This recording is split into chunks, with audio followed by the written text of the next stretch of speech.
Alihan canım mı yapsan oğlum? Çocuk uçuyorsa değil mi? Kızcağın uyuyor mu? Kızcağın uyuyor mu?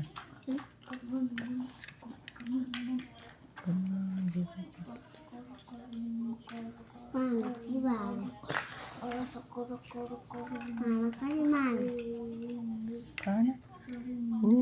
Kızcağın soğan mı gidiyor içine? Soğan kızcağın? Kirgizip koyayım. Bunun adı ne miydi Alihan? Nafisa. Yiyecek. Ya bu kızcağın adı ne miydi? Kızcağın? Kızcağın yaş kurasam Alihan? Yine.